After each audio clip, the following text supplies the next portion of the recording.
बिस्मिल्लाहिर्रहमानिर्रहीम। अस्सलामुअलैकुम। चलते हैं आज एक्सेल की तरफ। मैं आपको प्रैक्टिकल करके दिखाने लगी हूँ। आपकी स्क्रीन पे शो हो रहा होगा। देखिए मेरे लैपटॉप पे मैंने नीचे जो बार थी उससे मैंने एक्सेल सेलेक्ट किया और एक्सेल को ओपन कर लिया। जब मैंने एक्सेल को ओपन किया तो देखें ये स्प्रेडशीट आपको नज़र आ रही है।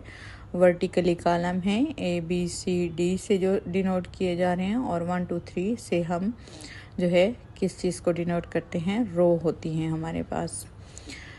तो एक्सेल का पहले इंट्रोडक्शन दे चुके हैं हम आपको आज, क्योंकि मैंने आपको चार्ट्स के बारे में बताना है। तो सबसे पहले हम डेटा एंटर करेंगे। ठीक है, डेटा आप अपनी मर्ज़ी से कोई भी जो आपके पास लिस्ट हो या जो भी है आप वो ऐड कर सकते हैं इसमें।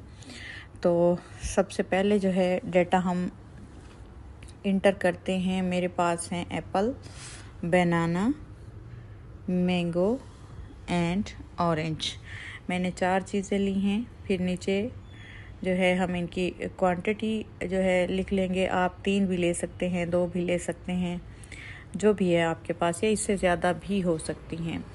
अब मैंने 12 एप्पल लिखे हैं और जो बनाना है वो हमारे पास हैं जी, कर लेते हैं इसको 15 कर लेते हैं। और मैंगो जो हैं इसको 6 रखेंगे और ऑरेंज जो हैं हम इसको 23 कर लेते हैं। ऑरेंज मैंने सबसे ज़्यादा रखे हैं। और देखिए ये रैंडम फिगर लिए हैं इसलिए कि आपको समझ आ जाए कोई बड़ा लिया है और कोई छोटा लिया है, ताकि आप लोग ये ना कहें कि भाई एक जैसा फिगर जो है वो सिर्फ शो किया जाता है चार्ट पे। ऐसा नहीं है।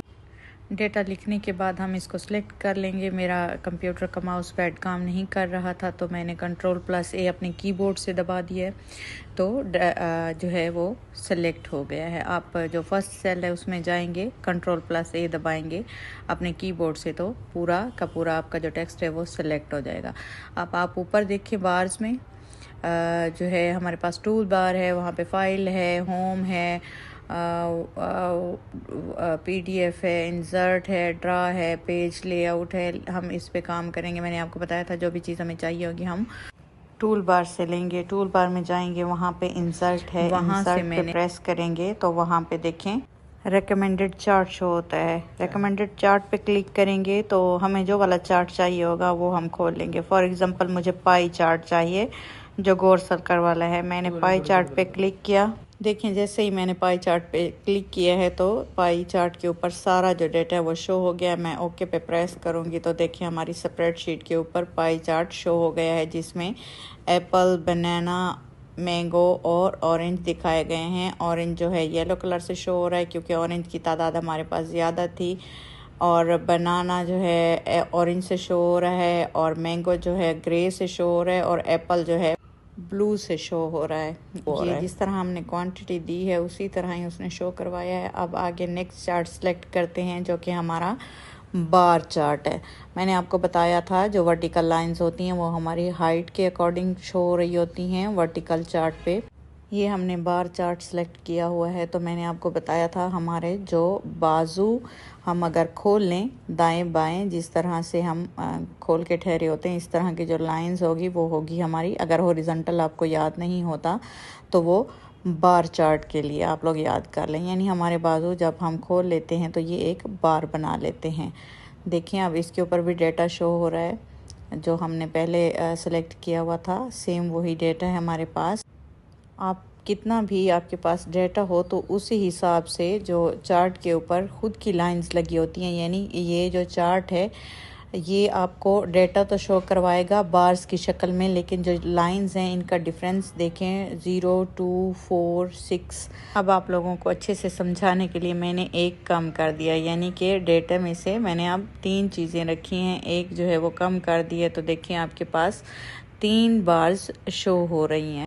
और अगर हमारे पास डेटा ज़्यादा होगा यानी डिफरेंस ज़्यादा होगा, जैसे एप्पल और ऑरेंज की तादाद में काफ़ी ज़्यादा डिफरेंस था तो लाइंस की तादाद 0 5 10 इस तरह से हो गई थी चार्ट में। तो जब आप चार्ट बनाएंगे तो आप लोगों ने ये चीज़ जो है ध्यान में रखनी है कि फासला लाइंस का चार्ट की लाइंस का, बार पे तो जो आप शो करवाएंगे वो आपका डेटा होगा, लेकिन चार्ट की लाइंस का फासला आपने डेटे को मद्देनज़र रखते हुए तय करना है। इस तरह आप भी अपना एक्सेल खोलें और प्रैक्टिकल करें, तब आपको अच्छे से समझ आएगी और फिर उसको अपनी कॉपी पे भी आप लोग ड्रा करें। डिफरेंट किस्म का डाटा लिखें और फिर उसको कॉपी पे ड्रा करें, इसको देखते हुए कि किस तरह से एक्सेल ने बनाया है। अब जल्दी से वर्टिकल चार्ट सेलेक्ट करते हैं, जो हमारा कॉलम चार्ट है, और उसके ऊपर डेटा शो करते हैं। इसी तरह मैंने उसी टेक्स्ट को सिलेक्ट कर लिया है। सिलेक्ट करके मैंने चार्ट सिलेक्ट किया है, तो चार्ट के ऊपर डेटा शो हो गया है। उम्मीद है आप लोगों को ये लेक्चर काफ़ी इंटरेस्टिंग लगा होगा और आप लोग खुद भी करें इसको, और चार्ट की आप लोगों को अच्छे से समझ आ चुकी होगी।